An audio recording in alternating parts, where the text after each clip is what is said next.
සුබ දවසක්. ඔබට මතකයි දැනට මාසයකට විතර කලින් මම ගෙනවා බඩිරුම් වගාවක් කොහොමද මූලික අධීරය සිදු කරන්න කියන එක සම්බන්ධයෙන් වීඩියෝ එකක්. ඒකෙදි මම පැහැදිලි කරා මූලික බීම් සකස් කිරීම කොහොමද කරන්නේ, බීජ කොයි ආකාරයෙන්ද සිටවන්නේ සහ බීජ හිටවුවයින් පස්සේ කැලෑ තෙල්ලයක් ගහනවා මේවට. ඉතින් ගන්නේ කැලෑ තෙල්ලෙක් කොහොමද ගහන්නේ කියන එක සම්බන්ධයෙන් සම්පූර්ණ පැහැදිලි කිරීමක් කරා. ඉතින් මේ වීඩියෝ එක බලපු ගොඩක් දෙනෙක් මගෙන් ඉල්ලා සිටියා මේවට පොහොර දාන්නේ කොයි ආකාරයෙන්ද. ඊට පස්සේ මේ වගේ සත්ව හානි බලපානවා.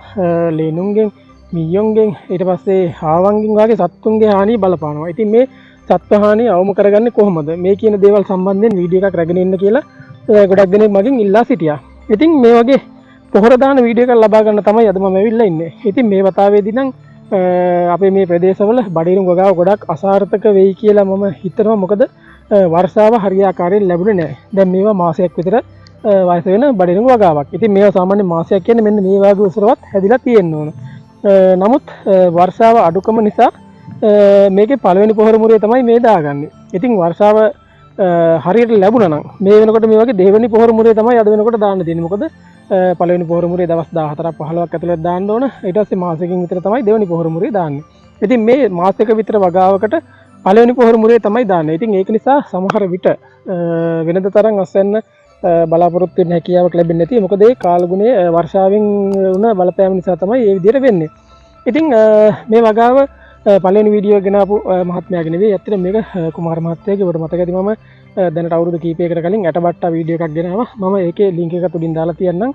ඇටබට්ටාගෙන් කොහොමද බඩිරුම් ගහදන්නේ කියන එක සම්බන්ධයෙන් වීඩියෝ එක ගෙනාවේ. එන්නේ කුමාර මහත්තයාගේ තමයි මේ වගාව. ඉතින් අපි කුමාර මහත්තයා හම්බෙලා බලමු එතුමා මේ වතාවේදී පොහොර දාන උපකරණයක් තියෙනවා. අන්නේ උපකරණයෙන් තමයි මේ වතාවේ මේ වගාවට පොහොර දාන්නේ. ඒකෙන් දාන එක හරිම පහසුයි කියලා මට සඳහන් කිරීමක් කරා. ඉතින් අපි කුමාර මහත්තයා හම්බෙලා බලමු කොහොමද මේ වගේ වගාවටකට පොහොර දාගන්න වැඩේ ඒ උපකරණ භාවිතා කරලා සිදු කරන්නේ. ඊට අමතරව පරණ ක්‍රමයට පොහොර දාන විදිහත් මම පැහැදිලි කරන්නම්. මේ සීල දේවල් ගැන අපි මේ වීඩියෝ එකෙන් කතා කරමු. යම් වීඩියෝ එකට.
කුමාර මහත්තයා මොකද්ද මේ වතාවේ ඔබතුමා මේ පොහොර දාන්න අලුතෙන්ම උපකරණයක් ගෙනල්ලා තියෙනවා ඒක ගැන පොහොර දාන්න අර KC එකේ මැෂින් එකක් හඳුන්වලා දීලා තියෙනවා මේ පොහොර දාන්න. ඔව්. ඒකේ අපි නම් කියන්නේ පොහොර දාන මැෂින් එක කියලා. ඇත්තටම මැෂින් එකක් නෙමෙයි. ඔව්. මේ ඒක අපි අතින් ක්‍රියා කරවන්නේ. ඒ වුණාට මේ අර අතින් දානවට වැඩිය හරි පහසුයි. ඔව්. ඒකෙන් තමයි මේ දාලා මේ උදැල්ලෙන් මෙහෙම පස්ලම් කරගෙන යන්නේ. ඒක සාමාන්‍ය මේ අතින් දාන ප්‍රමාණයට වැඩිය දෙගුණයක් දාගත්ත හැකි. එහෙමද? ඔව්. ඒ කියන්නේ ඒක මේ ඒකෙන් දැන් සාමාන්‍යයෙන් අර වෙනදා ඉස්තර කරේ කොහොමද ඔබතුමාලා මට වලවල් කපලා වලවල් වලට පොහොර අතින් දාලානේ වහන්නේ. මේ විදිහට වලවල් කපලා ගහලඟට ඔහොම වලවල් කපලා පොහොර දාලා තමයි ඔහොම වහගෙන යන්නේ. දැන් එහෙම නෙමෙයි අර මැෂින් එකෙන් ඔහොම ඇනගෙන යනකොට පොහොර ගහ මුලට වැටෙනවා. අර පොහොර විසිරෙන්නෙත් නැහැ. මේ විදිහට වැටෙනවා. එතකොට මේ ගොඩක් නැමිලා දාන්න ඕනෙත් නැහැ. දැන් අපි වෙනදා ඔහොම ගහ මුලට ඔහොම නැමිලානේ දාගෙන දැන් මේක හිටගෙනම ඔහොම කරෙල්ලගෙන වැඩේ කරගෙන ගියයි. කොන්දේ මාරුවත් අඩු වෙනවා නේද? අර නැමිලා නිතරම දාන්න කියපුවා. ඒකේ වැඩෙත් පහසුයි. අනිත් එක මේ අර කෙලින් අතර ඉඳගෙන දාන්න පුළුවන් එක අනිත් ඒකේ ප්‍රමාණයකුත් දාන්න පුළුවන් ක්‍රමයක් තියෙනවා කියන්නේ ප්‍රමාණයට වැටෙනවා. දැන් අපි අතින් දානකොට එකම ප්‍රමාණයට නෙමෙයිනේ. අතට අහු වෙන ප්‍රමාණයනේ. එතකොට ටිකක් පොහොර අර පිරිමැස්මකුත් තියෙනවා. එහෙම ඒකුත් තියෙනවා. දැන් මේ කුමාර මහත්තයා දැන් මේ මෙතන මේ වතාවේ ඇත්තටම වර්ෂාවෙන් කරදරයක් වුණා මම දන්න තරමේ ඔබතුමාලා කියන්නේ හරියාකාරයේ හරියට වැස්සේ නැහැ. අපි දැන් මේ පළවෙනි පොහොර මුරේ දාන්නේ. දැන් දාන්න ඕන දෙවෙනි පොහොර මුරේ. මේ වෙනකොට අපිට පළවෙනි පොහොර මුරේ දාගන්න වැස්සේ නැහැ. ඒ හින්දා මේ දෙවෙනි පොහොර මුරේ දාන වෙලාවේ තමයි දැන් මේ පළවෙනි පොහොර මුරේ දාන්නේ. ඔව් දැන් මේ වගාවට කොච්චර විතර වයසයිද මේ වෙනකොට? දැන් මේකට මාසෙකුත් දවස් 2ක් විතර වෙනවා. ඒ කියන්නේ දැන් සාමාන්‍ය මීටර ටිකක් ලොකු වෙන්න ඕන හරියට මේ සාමාන්‍ය වෙනදා වගේ නම් ගස් සාමාන්‍ය මේ ගානටවත් උසේ යන්න ඕන. උසයි. ඔව්. දැන් මේ විදිහට කරලා සාර්ථක වෙයි කියලා බලාපොරොත්තු වෙනවද? ඒ කියන්නේ සාර්ථක වෙනදා වගේ නම් ගොඩක් සාර්ථක වෙන්නේ නැති වෙයි. නමුත් තව ටිකක් හරි සාර්ථක වෙයි කියලා තමයි මේ වියදම් කරලා තව පොහොර ටිකක් දාන්නේ. දැන් අදත් මේ වැස්සට මේ පොහොර දැම්මට පස්සේ පොඩි වැස්සක් කර ගියා නම් ගොඩක් හොඳයි. ඔව්. දැන් මේ වගේ අනිත් එක මේ වේලෙච්ච පොළොවට පොහොර දාලා වැඩකුත් නැහැ. වේලිච්ච පොළොවට පොහොර දැම්මට දිය වෙන්නේ නැහැ. නිකන් ගහ මුලට තියෙනවා. එතකොට සාමාන්‍යයෙන් කුමාර මහත්තයා දැන් අපි කලින් වීඩියෝ එකක් ගෙනාවා. ඒකේ අපි ඇට හිටවලා මේ අර කැලෑ තෙල් එකක් ගහන තැනින් තමයි ඒකේ වීඩියෝ එක නැවැත්තේ. ඊට පස්සේ මේ වගේ වගාවකට මොනවද කරන්න ආයේ මොන හරි පස්සේ මේක බඩේනිකු හදලා ඉවර වෙලා අපි දවස් 12ක් 14ක් අතර ගහනවා අර ගොයන් වලට බඩි තෙල් ගහනවා වගේ දැන් තෙල් එකක් ඇවිල්ලා තියෙනවා මේ බඩේනිකු වලට. ඒකේ තෙල් වර්ග දෙකක් තියෙනවා. එකක් සෝම් කියලා තෙලක් තියෙනවා. අනිත් එක ටොපෑස් කියලා තෙලක් තියෙනවා. මම නම් පාවිච්චි කරේ ටොපෑස් තෙල. මේ නරුණ කැලේ. ඉතින් සමහර වෙලාවට තෙල් වලට මැරෙන්නේ නැති වර්ග තියෙනවා. දැන් ඒවා මේ වගේ වැටිය දානකොට කොහොමද එතකොට මැරෙනවද? ඔව් දැන් ඒ මැරෙන්නේ නැති කැලේට තමයි මේ මෙහෙම උදුල් ගාගෙන යන්නේ. දැන් මේ කැලේ එහෙම මැරෙන්නේ නැහැ ඌවට. ඒකට මැරෙන්නේ වල් රබර්, කලාඳුරු ඒ වගේ ඒවා තමයි මැරෙන්නේ. කලාඳුරු කෑල්ලක් තිබ්බා ඔබතුමාට පේනවා ඇති මෙතන ඒ කලාඳුරු කෑල්ල මැරිලම ගියා. කලාඳුරු මැරෙනවා. ඔව්. මේ තියෙන්නේ කලාඳුරු. මේ හරි. ඒවා මැරිලම යනවා. දැන් මේකට ඒ තෙල් ගහලා ගොඩක් දවස්ද? ඔව් දැන් දවස් 15ක් විතර වෙනවා. කලාඳුරු ආහාරයෙන් හොඳටම මැරෙනවා. ඒව මැරෙනවා. ඒතර දාන පොහොර තාරේ ගහට මුරා ගන්න හොඳයි මේ වගේ ඒවා මරා ගන්න එක නේද? ඒ ටොපෑස් මං ගැහුවේ ටොපෑස් තෙල. ඒකට මේ කලාඳුරු ඔය කෑල්ලෙම කලාඳුරු තිබ්බේ. සේරම මැරුණා. එතකොට මේවට අර මේ ඇට හිටවලා තෙල් ගැහුවා නේද මේකට? ඔව්. කැලෑ තෙල් එක. ඔව්. ඇට හිටවලා අපි ගහන්නේ මේ මං නම් ගැහුවේ අර පාරා ග්ලයිෆොසිට් කියන කුඩු පැකට් එක. ඒක ගහනවා ඇට හිටවලා. ඔව්. එතකොටත් මැරෙනවනේ ලොකුවට. එතකොටත් මැරෙනවා. දැන් මේ කැලේ හැම ඒ ටොපෑස් තෙලට මැරෙන්නේ මැරිලා නැහැ. මේ අර ලොකු උඳු පියලයා කියන වර්ගය. මේ තෙලට මේ උඳු පියලයා මැරෙන්නේ නැහැ. ඒවට තමයි දැන් මේ උදුළු ගාගෙනකොට හරි අන්තිමට දැන් අපි මේ විදිහට තෙල් නොගහ මේ කරන්න කියන මේකට ලොකු කැලයක් මේ වගේ කැලයක් ඇවිල්ලා. ඔව්. ඒකට උදුළු ගන්නත් තමයි මේ ගස් ළඟ වැඩි ළඟ නිසා නේද? ඔව්. දැන් මේ කැලේ හැම මැරෙනවා දැන් ඔයාලට පේනවා මේ කැලේ එහෙම මේ මැරිලා තියෙනවා පැත්තට මැරෙන වර්ග. ගොඩක් ඒ කැලෑ වර්ග මැරෙනවා. වර්ග කීපයක් විතරයි ඉතුරු වෙන්නේ. කීපයක් විතරක් ඉතුරු වෙනවා. දැන් මේ කැලේ නම් අපේ හේනේ මේ කන්නේ පැල වෙලා තියෙන්නේ. ඒව මැරෙන්නේ නැහැ ඒ තෙලට. ඒක මොනවද දන්නේ නැහැ අමුතුම. නමක් දන්නෙත් නැහැ මේගොල්ලෝ. දැන් කොහොමද අර විදිහට පොහොර දාලා මේ වගේ වැටියක් දානව නේද? ඔව් වැටියක් විදිහට. ඔක්කොටම ඒ අර දැන් අපි මොනවද ඒවට කියන්නේ? ඔකට අඩිය දානවා කියලා කියන්නේ අඩි දානවා කියලා නේද? එතකොට අඩි දාන එකෙන් මේ කුමාර මහත්තයා තවත් වාසි තියෙනව නේද? ඔගේ මුල් අල්ලගන්න ශක්තිය. දැන් අර අපේ බඩේනිකු ගහේ මේ සාමාන්‍ය මුල් ප්‍රමාණයක් කොහොම එළියට එනවනේ. ඔව් උඩින් එනවනේ. ඔව් ඒ මුල් උඩින් එන මුල් ප්‍රමාණයත් පසට වැහෙනවා. එතකොට ඒකනුත් පොහොර රසය උරා ගන්න එක වැටියට වැහිලා එහෙම වෙනවා. ඔව් පොහොරත් වැහෙනවා. අනිත් එක තමයි මේ හුලකට ගස් පෙරලන ඇලවෙන එක. ඔව් ඒකත් ගොඩක් අඩු වෙනවා. කැලෙත් ඔය මැරිච්ච නැති කැලෙත් කැපෙනවා. ඔව් දැන් මේ වතාවේ කැලේ ওই විදිහට දැම්මට පස්සේ ආයේ ගස් ටික උසර ලොකු වුණාට පස්සේ ආයේ මේ වතුර කැලේ එන්නෙත් නෑ. නේද? එතන නිකන් අර වදල වගේ හැදිලා මේ බඩේනිකු දැන් පෑහුණාට පස්සේ මේ වදලනේ යට. ආයි කැලේ එන්නේ නෑ. ඔව්. එතකොට ඒ විදිහට තෙල් අර මේ කැලෑ තෙල් එකක් මුලින් ගහලා ඊළඟට දැන් මේ වාගේ දවස් 14 15 ගියාට පස්සෙත් ආයේ තෙල් එකක් ගහනවා. ඒ වර්ග දෙක ගහලා දැන් ඊට අමතරව දැන් අර හිටෙපුවයින් පස්සේ සත්තුන්ගේ හානි දරුණුවටම බලපානවා නේද? සත්තුන්ගේ හානි බලපානවා. දැන් අර මේ මීයෝ කටුස්සෝ ඒ වගේ කනවා. ඒකට මේ නම් තාම ක්‍රමයක් මොකවත් නැහැ. තව ක්‍රමයක් ආරංචි වුණා. මේ ඒක ආරංචි වෙනකොට අපි හිතවල ඉවරයි. මොකද්ද ඒ අලුත් ක්‍රමයක්ද කොහොමද? අමු ගොම දිය කරලා ඒ අමු ගොම වල ඇට පොඟන්න දාලා තමයිලු හදන්න ඕනේ. එතකොට කන්නේ නැහැ කියලා කියනවා. ඒක අත් හදා බලන්න බැරුව ගියා. ඒ ක්‍රමේ දැනගන්නකොට අපි ඇට හදලා ඉවරයි. ඒ කියන්නේ අමු ගොම කියන්නේ මේ අමු ගොම අරගෙන වතුර දාන්න ඕනද ඒකට? ඔව් වතුර දාලා දිය කරන්න ඕන. ලු දිය කරලා පෙරලා අර මහ රොඩු වාගේ තියෙනවා යන්න පෙරලා රෙදි කෑල්ලකින් ඇට ඒකට පොඟන්න දාලා රැයක් එළි වෙනකම් පොඟන්න දාලා තමයිලු පහවදා හිටවන්න ඕන. එතකොට ඒ අර සතා ඇවිල්ලා අර කහ අරපුවාම ඒ ඇටේ අර ගඳනේ. ඒ ගඳ තියෙන හින්දා කන්නේ නැහැ කියලා කියනවා. දැන් අනිත් කන්නේ මම ඒක අත් හදා බලනවා. ඔව් පොඩි කොටසක් හරි කරලා බලන්න. පොඩි කොටසක් හරි කරනවා. ඔව් ඊට අමතරව එතකොට ඒ මොනවටද මීයන්ගේ කටුස්සොන්ගේ තමයි හානිය වැඩි. මේකෙන් ගොඩක් හානි වුණාද? මේක මේ ඇටේ බිම මේ ඉන්දුවට පස්සේ අර කූර වාගෙනකොට කූර මුලම හාරලා ඇටේ කනවා. ඒ කටුස්සොයි මීයෝද කන්නේ? කටුස්සොයි මීයෝ තමයි කන්නේ. ඊට පස්සේ ලොකු වුණාම සාමාන්‍යයෙන් ඒකටත් කනවද? ලොකු වුණාම නෑ. ලොකු වුණාම කටුස්සන්ගේ මීයන්ගේ හානි නෑ. හාවෝ තමයි. ඊළඟට හාවුන්ගේ. ඔව්. ඒකට මොකද්ද ඔබතුමාලා දැන් අපි කරලා තියෙනවා අර වටේට දැල් දාලා තියෙනවා.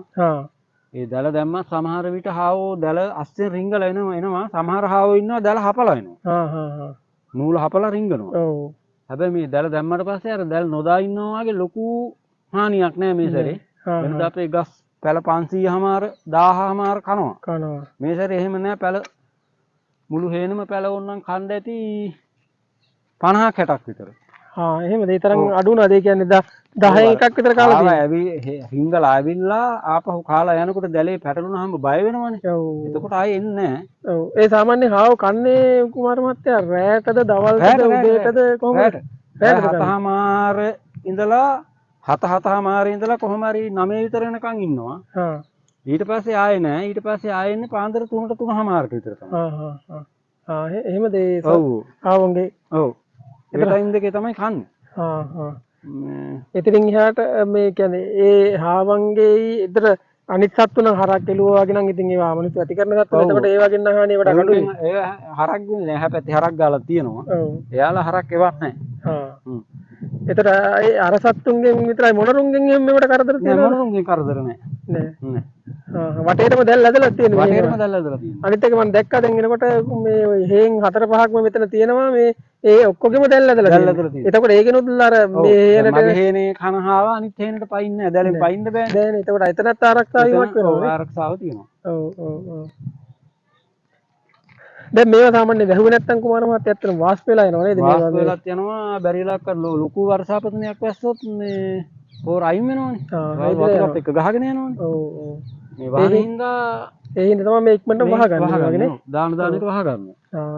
දැන් ඔබතුමාගේ වැඩිත් පාඩු වෙනවා කතා කරලා අපි කතා කරන අතරින් වැඩිත් කරගෙන යන් නැත්තම් ඔබතුමාගේ වැඩිත් පාඩු වෙනවනේ. ඔව් එතකොට මේක මෙහෙම වැහිච්චාම මේ කැලෙත් උන් එනවා. ඔව්. කැලෙත් අයින් වෙනවා. ඔව් ඔව්. අර විදිහට මේ කොහොමදත් වැහෙනවා. ගහ මුලට ලං වුණාම තව ඒ ගහේ ශක්තිමත් භාවෙත් වැඩි වෙනවා නේද? මුලට පස්සටිච්චාම අර හුලකට හරිය මේ හෙල්ලෙන ප්‍රමාණයත් අඩු වෙනවා. අනිත් එක තමයි මේ කැලේ හින්දා බඩින්ගු වල බඩින්ගු වගාවේ 140ක් විතර අස්තනු අඩු වෙනවා කියලාත් කියනවා.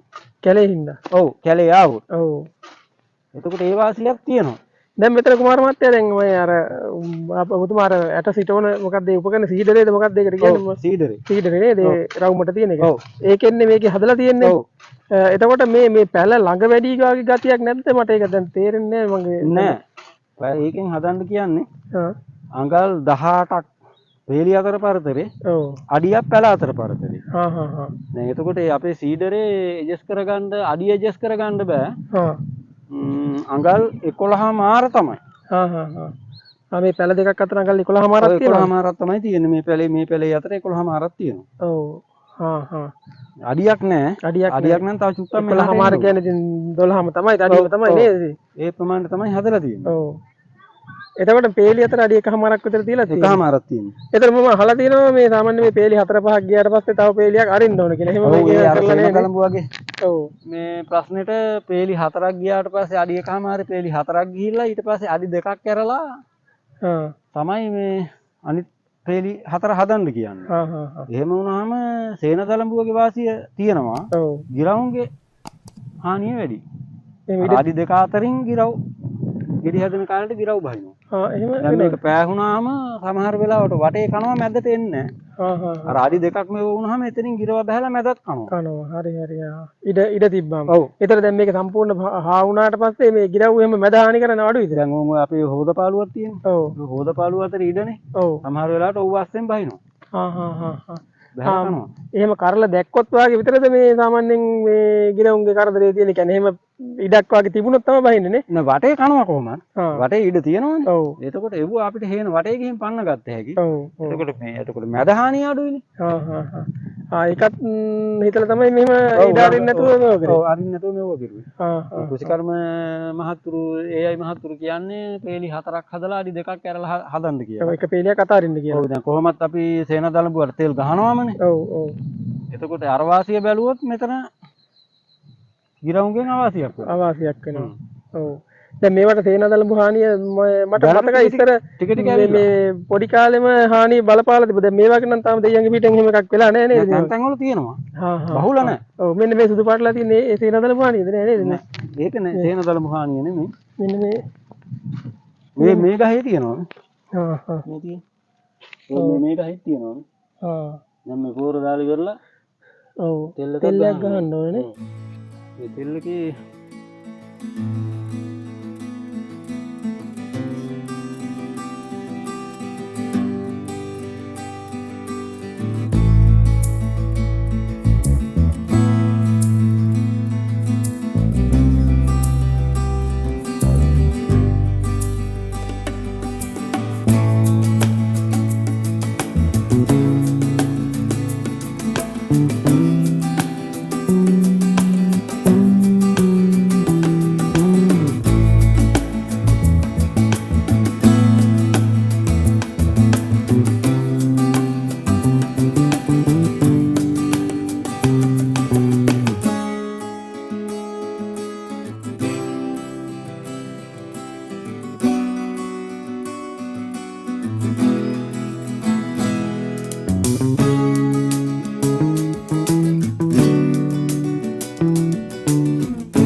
මහත්තයා මොකද්ද 아무තු උදැල්ලක් වගේ එකක් තියෙන ඕක මොකද්ද කරන කාර්යය ඒක වැඩේ පහසුයිද මේක නම් වැඩේ පහසුයි කියන්නේ මේක මේ අර අපේ උදුළු වලින් වැඩ කරනකොට වාගේ අර පස් ගොඩ ගහන්නේ නැහැ තුනී වෙලා යනවා ඔව් මේ බරත් අඩුයි ඒ හින්දා මේක මේ හරි පහසුයි ඔව් නේද අර මේ තලයේ පොඩි නිසා පැල අතරට දාලා වුණත් මේ උදුළු ගාලා වගේ වුණත් කොහොම ගන්න පුළුවන් අනිත් උදැල්ලේ ඕකේ වෙනසක් තියනවද දැනෙන්න මොකක් හරි දෙයක් තියනවද කොහොමද දැන් මේකේ මේ පස් ගොඩක් ගොඩ ගහන්නේ යන්තම් මෙව කරන්න තියෙන්නේ තුනී කරගන්න තියෙන්නේ දැන් මේ උදැල්ලෙන් අපි උදුළු ගන්නකොට පස් ගොඩ ගහනවනේ ඔව්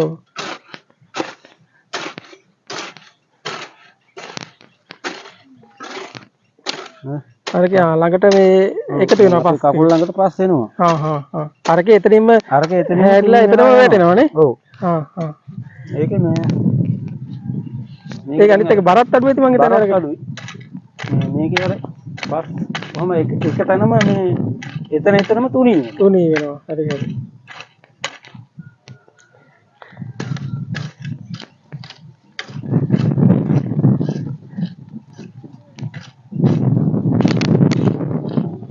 එල අතර තුනක් මොකද දාලා ගන්න පුළුවන්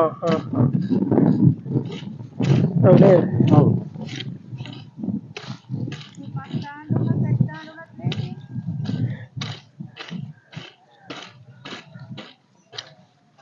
හරි ඒකත් අලුත් දැන් ඔක මේ ලංකාවේ නිෂ්පාදනයක්ද නැත්නම් කොහේ හරි එහෙම අපේ අය හොයාගත්ත දෙයක්ද දන්නේ නැහැ ඔකත් නේ මේක නම් මේ කටින් ගෙන්නන එකක් අපි ෆෝන් එකේ දැකලා තමයි මේ ඔන්ලයින් ගෙන්න ගත්තේ ඔව් මේක 2200ක් වෙනවා මේ ඩෙලිවරි කාස්තුත් එක්ක ඒ වුණාට ඉතින් වැඩේ ලේසිනේ මේ උදැල්ල කුඩා වුණාට වැඩේ ඔව් ලොකු වැඩක් කෙරියේ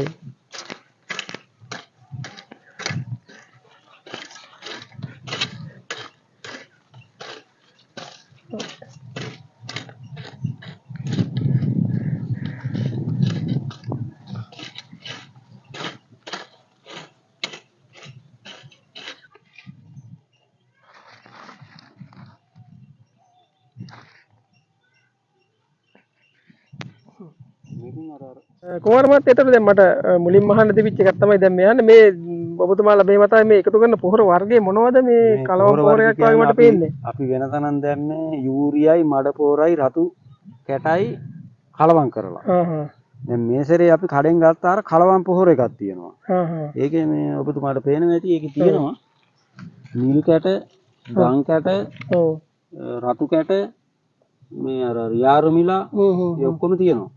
ඒ හින්දා ඒක අරගෙන ඒ පොහොර මිටියක් කලවම් කරේ හැකිලු යූරියා මිටි 3කට. ඊට පස්සේ ඒක හොඳයි කියලා තමයි අපි දැන් මේ යූරියා වලට ඒ කලවම් පොහොර එක දාලා තමයි දාලා තියෙන්නේ. ඒ කියන්නේ ඔබතුමාලම අර කලවම් කරපු මිශ්‍රණයක්ද මේකේ තියෙන්නේ මේ? නෑ. අපි කඩෙන් ගන්නේ කලවම් පොහොර එකයි යූරියයි. දැන් වෙනදා අපි කරුවේ මේ රතු කැටයි කළු කැටයි යූරියයි අරගෙන අපි කලවම් කරගන්නවා. කඩේ තියෙන කලවම් එකේ හැම එකම තියෙනවා. දැන් අපි යූරියයි රතු කැටයි මඩ පොහොරයි කලවම් හේතු ඔය වර්ග තුන විතරනේ. දැන් මෙතන පොහොර වර්ග සෑහෙන ප්‍රමාණයක් තියෙනවා. නිල් කැටක් තියෙනවා. දන් කැටක් තියෙනවා.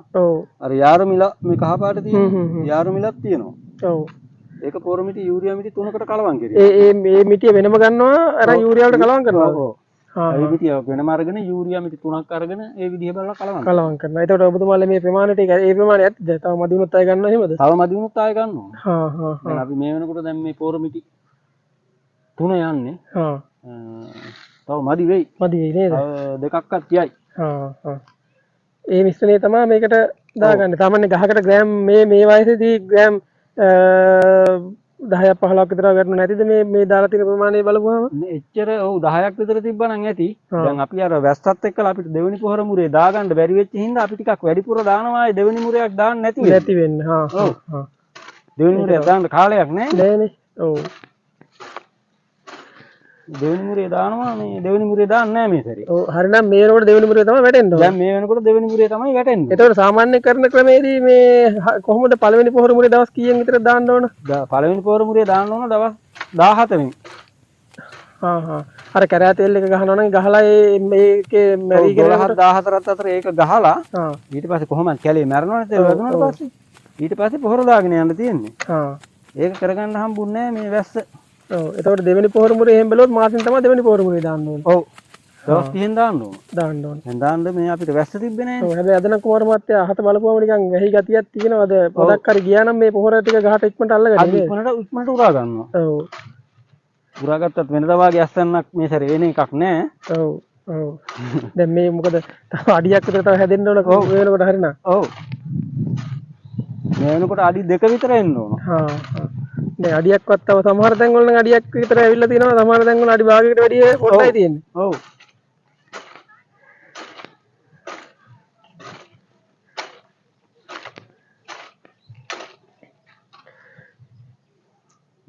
එතකොට සාමාන්‍යයෙන් අපි දැන් නිකන් අර වෙනදා ක්‍රමයට අපි දැන් ඔබතුමාගේ මෙතන අක්කර කොච්චරක් විතර ප්‍රමාණයක් තියෙනවද මෙතන? අක්කර එකමාරයි. අක්කර එකමාරට මේ සාමාන්‍යයෙන් නිකන් මිනිස් ශ්‍රමයේ දාලා පොහොර දාන්න ගියොත් එහෙම කොච්චර විතර මුදලක් වෙනද නේද කුලියට? පොහොර දාන්න ගියොත් සාමාන්‍ය කාන්තාව ගන්නවා නම් කාන්තාව 4 දෙනෙක්වත් ගන්න ඕන.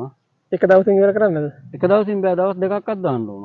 ඔව් ඒතකොට 8 දිනක්වත් ඕන එක දවසින් දාන්න ඕන. එක දවසින් දානවා නම් 8ක්වත් ඕන. හා හා. එතකොට මම හිතේ කාන්තාවක් දැන් රුපියල් 2000යි කුලිය. 2000 ඔව්. එතකොට 8 දෙනෙකුට 16ක් විතර යනවා. 16000ක් යනවා. තව කණ්ඩ බොණ්ඩ දුන්නොත් එහෙම 20කට කිට් වෙන්නේ නෝ. 20 වගේ කිට් වෙනවා පොහොර ටික දාගන්න. ඔව්. එතකොට සාමාන්‍යයෙන් ඔව් මැෂින් එක ගෙනාපු එකෙන් ඒක යුතුරුයි. ඔව්. ඒකෙන් සාමාන්‍යයෙන් දැන් ඔබතුමා මෙතන මේ වැටියක් දාන නිසා තමයි පොඩ්ඩක් පරක්කු නැත්තම් පරක්කු වෙන්නේ. අර වැහි කාලෙක වගේ නම් මේක දාන පොහොරක එහෙම ගහට උරා ගන්නවා. ගහට උරා ගන්නවා. වැහි සීතල තියෙනවා නම් මේ ওই විදිහට වැටි දාන්න අවශ්‍ය වෙන්නේ නැහැ. ගහ දාද්දින් එහෙම දිය වෙලා උරා ගන්නවා. හා එහෙම වුණොත් සාමාන්‍යයෙන් මේක ඔබතුමාට දවස් කීයකින් විතර මේ මැෂින් එකෙන් දාන්න පුළුවන් කියලා හිතනවද? මැෂින් එකෙන් නිකන් උඩට දාගෙන යනවා නම් වෙනද ක්‍රමයකට දානවා නම් දවසට දැම්ම හැකියි. තනියම දවසින් දෙන්නේ. ඔව් එක්කෙනෙක් ඉන්න ඕන අර පොහොර ටික පුරවල උස්සලා දෙන්න. හා හා. එහෙමනොත් මේ දවසින් දැම්ම හැකියි. දවසින් දෙන්නේ. ඔව්.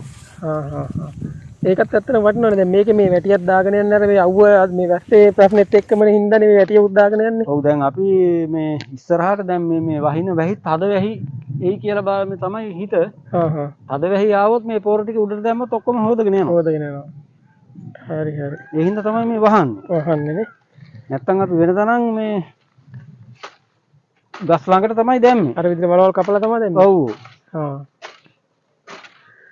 හරි එහෙනම් කුමාර මහත්තයා ඔබතුමාගේ මේ වැඩ කරන වෙලාවෙන් සෑහෙන වෙලාවක් කරගෙන ඉතින් මේ ටික අපේ වීඩියෝ බලන අයට පැහැදිලි කරාට ඔබතුමාට ගොඩක් ස්තුතියි. ගොඩක් දේවල් දන්නේ නැති දේවල් අපේ දැනගත්තා. ඉතින් නැවතත් අපි බලමු ඉදිරියට මේ වගාවේ සාර්ථකත්වයත් එක්ක අපි නැවත හම්බෙමු. හරි. එහෙනම් ගොඩක් ස්තුතියි.